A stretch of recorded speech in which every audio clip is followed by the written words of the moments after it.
찬송가 486장으로 찬송하시겠습니다. 486장 찬송입니다.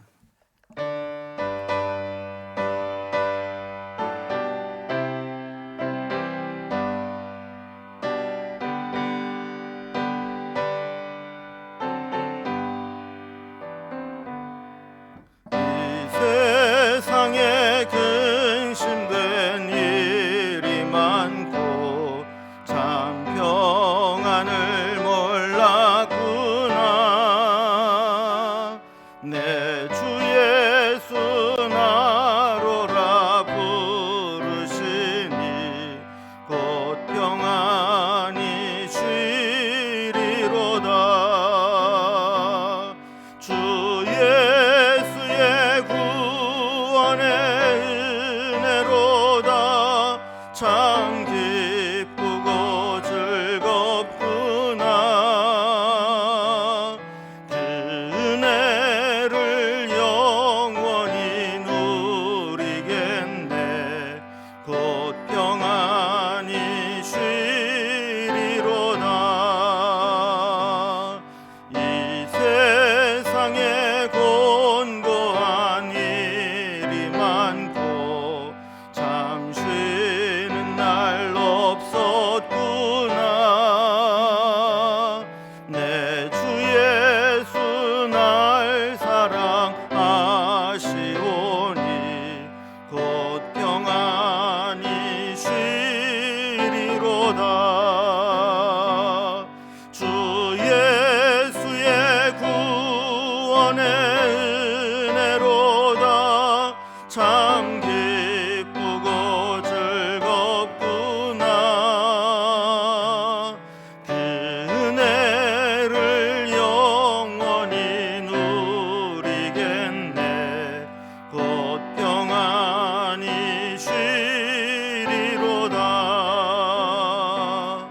이 세상에 죄악된 일이 많고 참 죽을 일 쌓였구나. 내 주 예수 날 건져주시오니 곧 평안히 쉬리로다. 주 예수의 구원의 은혜로다. 참 기쁘고 즐겁구나. 그 은혜를 영원히 누리겠네. 곧 평안히 쉬리로다. 아멘. 하나님 말씀 구약성경 욥기 29장 1절에서 25절까지 말씀입니다. 욥기 29장 1절에서 마지막 절까지 말씀을 제가 봉독해 올리겠습니다. 욥이 풍자하여 이르되 나는 지난 세월과 하나님이 나를 보호하시던 때가 다시 오기를 원하노라. 그때에는 그의 등불이 내 머리에 빛이 오고 내가 그의 빛을 힘입어 암흑에서도 걸어 다녔느니라. 내가 원기 왕성하던 날과 같이 지내기를 원하노라.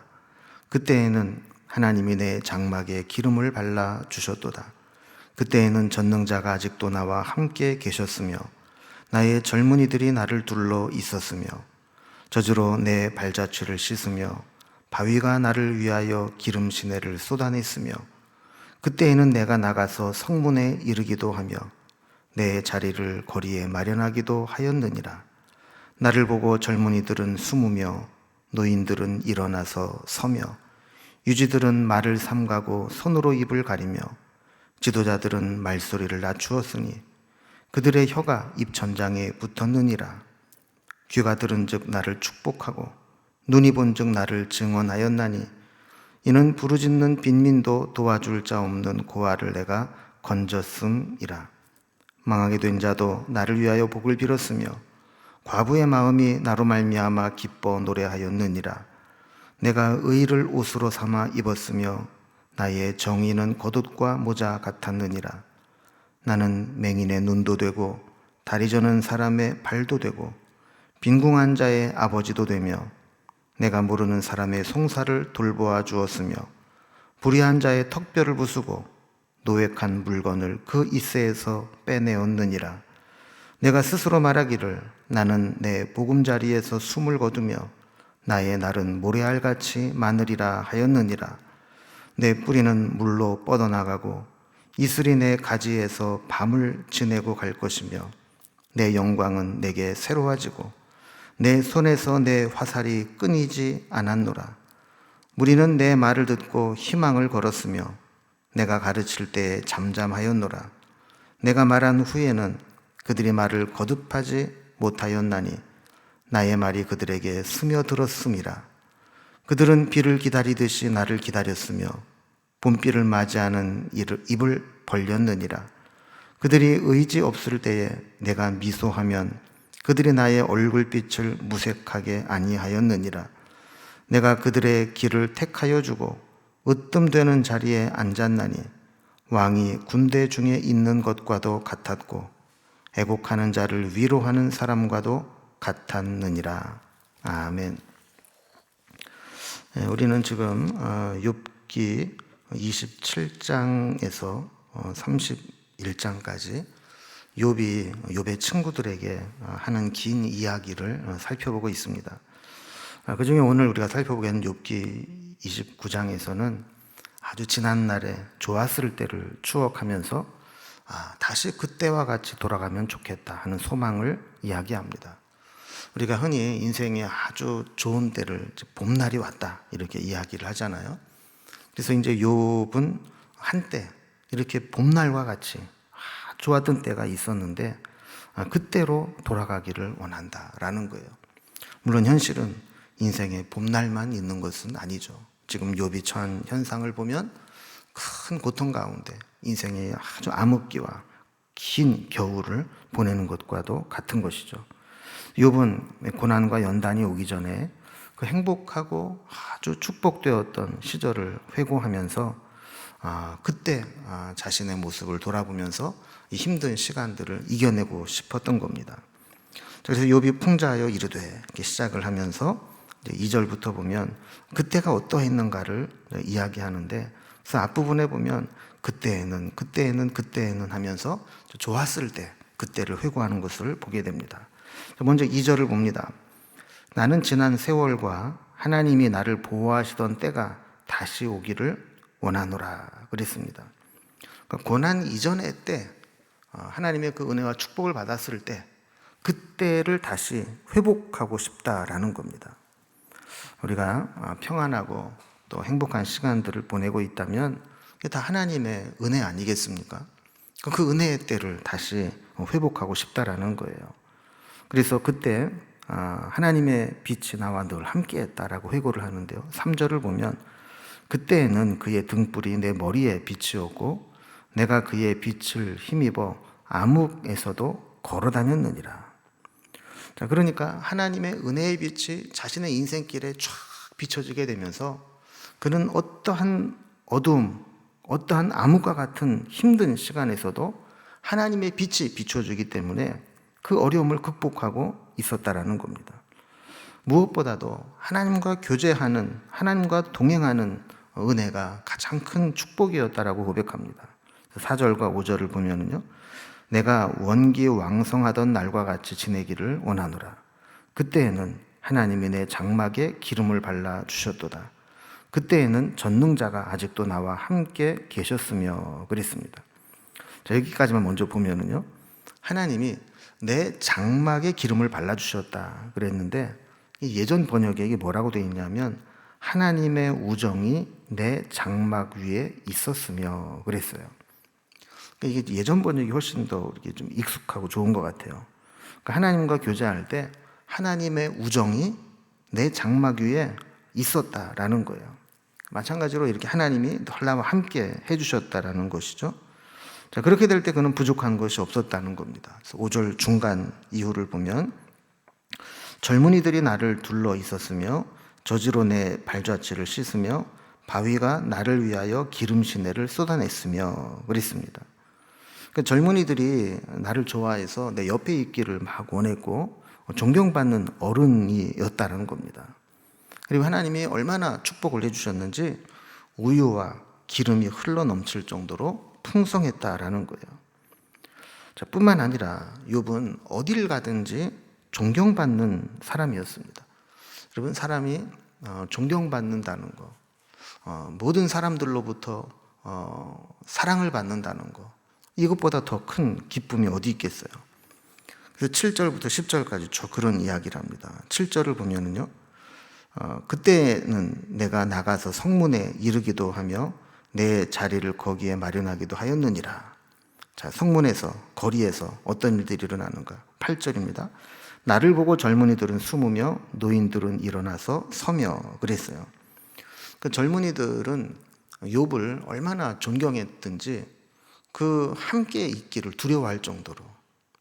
여러분, 이렇게 너무 존경스러운 사람을 보면 우리가 함께 있기가 두렵지 않습니까? 노인들도 일어나서 섰다라는 거예요. 보통 이제 어린 사람들은 이제 노인 연세 드신 분들이면 자리를 일어나서 예를 갖추는데 나이가 어림에도 불구하고 나이 드신 분들이 일어나서 서서 맞이해 주었다라는 겁니다. 또 9절을 보면요, 유지들은 말을 삼가고 손으로 입을 가리며 10절입니다. 지도자들은 말소리를 낮추었으니 그들의 혀가 입천장에 붙었느니라 그랬습니다. 여기 말하는 이제 유지들, 지도자들, 이런 사람들, 그 지위가 높은 사람들도 욥 앞에서는 함부로 말을 하지 않았다라는 거예요.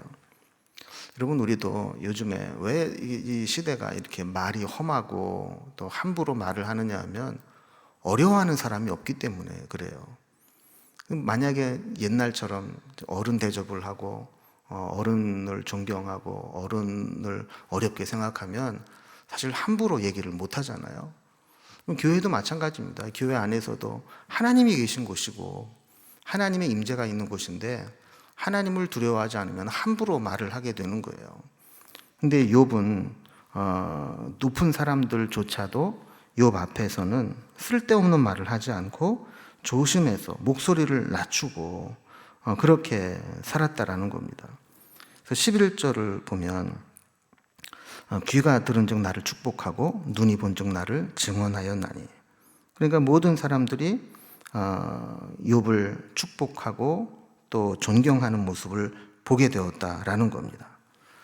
자, 이렇게 욥이 모든 사람들로부터 존경과 사랑을 받았는데, 그러면 그렇다고 해서 욥이 막 교만하고 우쭐해가지고 살았느냐? 그렇지 않다라는 거예요. 욥은 그럴수록 더 어렵고 힘든 사람들을 도와주고 봉사하는 삶을 살았다는 겁니다. 이게 어떻게 보면 더 큰 축복이 아닌가 싶어요. 12절과 13절을 보면요, 이는 부르짖는 빈민과 도와줄 자 없는 고아를 내가 건졌습니다. 망하게 된 자도 나를 위하여 복을 빌었으며 과부의 마음이 나로 말미암아 기뻐 노래하였느니라. 이게 무슨 얘기입니까? 여기에 보면 부르짖는 빈민, 도와줄 자 없는 고아, 망하게 된 자, 과부, 이런 사람들은 다 어려운 사람들이에요. 근데 그런 사람들에게 욥은 그냥 지나치지 않고 도와주었다라는 겁니다. 여러분, 사실 남을 도우며 산다는 것은 도와주고 싶은 마음도 있어야 되지만 또 그럴 여력도 있어야 되지 않습니까? 둘 중에 하나만 가지고는 돕는 삶을 살지 못합니다. 근데 욥은 이 두 가지를 다 가지고 있어서 도와줄 마음도 있고 도와줄 능력도 있어서 그렇게 도와주고 나누었다라는 거예요. 이거를 14절에서는 뭐라고 표현하냐면, 내가 의를 옷으로 삼아 입었으며 나의 정의는 겉옷과 모자 같았느니라 그랬어요. 그러니까 그는 정말 공의가 뭐냐 그랬을 때 내가 가지고 있는 것, 여유 있고 넉넉한 것을 이렇게 나눌 수 있는 것, 그것이 진짜 정의요 공의였다라는 겁니다. 15절 이하에서도 계속해서 그가 어렵고 힘든 자들에게 어떻게 했는가를 이렇게 고백합니다. 15절입니다. 나는 맹인의 눈도 되고 다리 저는 사람의 발도 되고 빈궁한 자의 아버지도 되며 내가 모르는 사람의 송사를 돌보아 주었으며 불의한 자의 턱뼈를 부수고 노획한 물건을 그 이새에서 빼내었느니라. 그러니까 가난한 자 약자를 위해서 저들의 억울함을 대신 풀어주고 처리해주고 돌봐주었다라는 겁니다. 여러분, 이렇게 살아갈 수 있다라고 하는 것은 어떻게 보면 인생의 황금기를 보내는 것과도 같습니다. 자, 그럴 때 그가 그때를 얼마나 좋게 여겼냐면 18절에 보면 내가 스스로 말하기를 나는 내 보금자리에서 숨을 거두며 나의 날은 모래알같이 많으리라 하였느니라. 그러니까 뭐 더 이상 바랄 것이 없고 나는 이렇게 오랫동안 살았으면 좋겠다, 그런 마음이 들 정도로 그는 행복한 삶을 살았다는 겁니다. 자, 그러면서도 그는 잊어버리지 않고 있는 것이 하나님의 은혜였습니다. 내가 이렇게 된 것은 하나님의 은혜 때문이라는 겁니다. 그래서 19절과 20절을 보면 내 뿌리는 물로 뻗어나가고 이슬이 내 가지에서 밤을 지내고 갈 것이며 내 영광은 내게 새로워지고 내 손에서 내 화살이 끊이지 않았노라 그랬습니다. 그러니까 욥이 이렇게 형통하고 복을 받고 거기다가 다른 연약한 자들을 도울 수 있고 이렇게 되었던 것은 다 하나님의 은혜에서 오는 것이었다는 거예요. 그래서 그는 큰 나무였지만 그 뿌리가 하나님의 은혜의 물로 뻗어나가고 있었고 또 하나님의 이슬이 나에게 매일 밤마다 적셔 주었고 또 내 영광은 하나님께서 늘 새롭게 해 주셨고 내 손에는 화살이 끊이지 않았다. 그 화살은 힘을 상징하는 건데 이 화살이 이 화살통에 가득한 자는 다른 사람들이 함부로 대하지 못한다는 거죠. 이렇게 하나님이 나에게 늘 은혜를 부어주셨기 때문에 그렇게 그는 하나님의 은혜와 축복 가운데 살 수 있었다라고 회고하는 겁니다. 자, 그러면서 욥은 하나님의 그 은혜와 축복을 누리고 있었기 때문에 욥이 무슨 말을 하든지 그 말에는 힘이 있어서 모든 사람이 욥의 말을 경청했다는 거예요. 그래서 21절과 22절을 이어서 보면은요, 무리는 내 말을 듣고 희망을 걸었으며 내가 가르칠 때 잠잠하였노라. 내가 말한 후에는 그들이 말을 거듭하지 못하였나니 나의 말이 그들에게 스며들었습니다. 여러분, 여기 보면 내 말을 듣고 내가 가르칠 때 내가 말한 후에 나의 말이 계속 욥의 말이 나오지 않습니까? 그러니까 욥이 무슨 말을 하든지 그 말이 상대방에게 영향을 주고 스며들게 되었다라는 거예요. 그래서 욥이 희망을 이야기하면 사람들이 막 희망을 품고 욥이 가르치면 잠잠히 그 말을 가르침을 받고 또 욥이 무슨 말을 하든지 거기에 거역하거나 반대되는 의견을 내지 않고 욥이 이야기를 할 때마다 마치 스펀지에 물이 스며들듯이 그렇게 말하는 것들을 잘 들었다는 거예요. 그의 말들이 이렇게 뭔가 선한 영향력을 끼쳤기 때문에 욥은 가는 곳마다 환영을 받았습니다. 그래서 23절을 보면 그들은 비를 기다리듯 나를 기다렸으며 봄비를 맞이하듯 입을 벌렸느니라. 여러분, 어떤 사람은 막 오기만 하면 막 거북해하고 자리를 뜨고 싶은 사람이 있는가 하면 어떤 사람은 막 오기만을 기다리고 오면 어떻게든 그 사람과 좀 가까이 하고 싶은 사람이 있어요.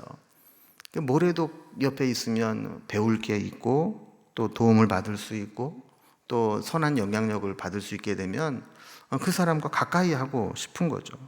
지금 욥이 그랬다는 거예요. 욥이 또 얼마나 신뢰를 받았느냐 하면 24절에 그들이 의지 없을 때에 내가 미소하면 그들이 나의 얼굴빛을 무색하게 아니하였느니라.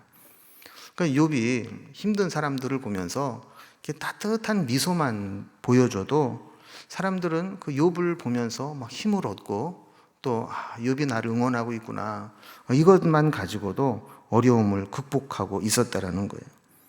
심지어 욥은 25절에서 내가 그들의 길을 택하여 주고 으뜸되는 자리에 앉았나니 왕이 군대 중에 있는 것과도 같았고 애곡하는 자를 위로하는 사람과도 같았느니라. 그러니까 욥이 한참 이렇게 잘 나갈 때 욥이 정말 모든 사람들의 신뢰와 애정과 사랑과 인정을 받고 있을 때 그때 뭐 왕이 부럽지 않았던 거죠. 그렇게 최고의 시절을 보낼 때가 있었다라는 겁니다. 그러니까 욥은 한편으로는 이렇게 막 힘든 시간들을 보내고 또 친구들과 논쟁을 하면서 막 코너에 몰리고 이러면서 그걸 이겨낼 수 있는 유일한 길은 내가 고난당하기 이전에 하나님께 어떤 은혜를 받았는가, 어떤 축복을 받았는가를 기억해내고 그때는 하면서 그때를 바라보면서 이겨내고 싶은 마음이 있는 거예요. 그러나 또 한편으로 생각해 보는 것은 우리 인생은 항상 이렇게 봄날과 같은 시간만 있는 것은 아니라는 거죠. 때로 욥이 이렇게 그리워하고 소망했던 좋은 시절도 있는가 하면 때로 하나님께서 우리를 연단하시고 시련과 고난의 시간으로 몰아낼 때도 있다라는 겁니다. 우리가 내일 살펴보게 되는 이제 30장부터 보면 이제 분위기가 완전히 다릅니다. 29장에서는 그때는 막 좋았지, 그때가 좋았지, 인생의 최고의 시간이었지 라고 회고를 했다면 이제 30장부터는 이제 마치 역전패를 당한 것과 같이 좋은 시절이 가고 아주 고통스러운 시간들이 왔다라는 것을 또 이야기하는 것을 보게 됩니다. 이걸 보면서 우리 인생도 이렇게 내가 좀 한참 좋은 시절을 보내고 봄날과 같다고 해서 교만할 것도 아니고 또 내가 힘든 고난의 시간을 보내고 있다고 해서 절망할 것도 아니다라는 사실을 우리가 깨닫게 됩니다. 욥의 이 오늘 고백과 내일 고백을 우리가 살펴보면서 우리가 어떤 상황 가운데 있든지 하나님을 바라보는 그 지혜를 잃어버리지 않기를 바랍니다. 기도하겠습니다. 하나님 아버지, 오늘 욥이 한참 잘 나갈 때, 좋았을 때, 하나님의 은혜와 축복만 힘입고 있을 때, 그때를 회고하면서 지금 힘든 시기를 이겨내고자 했던 모습을 살펴보게 됩니다.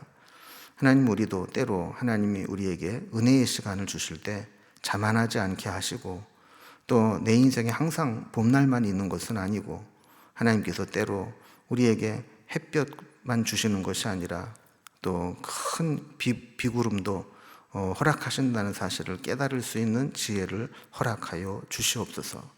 그래서 잘 나갈 때 교만하지 않게 하시고 힘들 때 절망하지 않는 지혜로움을 허락하여 주옵소서. 오늘도 하나님 앞에 가지고 나온 여러 가지 기도의 제목들 하나님께서 아시오니 우리의 형편과 처지를 아시는 주님께서 가장 선한 길로 인도하여 주시고 우리가 기도할 때에도 하나님의 때, 하나님의 방법으로 응답하여 주시되 그 때와 방법을 분별하는 지혜로움을 저희들에게 허락해 주셔서 기도하면서 낙심하거나 절망하지 않도록 도우시고 하나님의 때에 이루어지는 것을 우리가 바라보면서 믿음으로 기도의 삶을 이어나갈 수 있도록 인도해 주옵소서. 오늘 하루도 주님 손에 맡겨드리오니 주께서 우리를 붙들어 주시고 이끌어 주시고 인도하여 주시고 필요한 은혜를 베풀어 주옵소서. 주님께 우리의 모든 삶을 부탁드리며 예수님의 이름으로 기도드리옵나이다.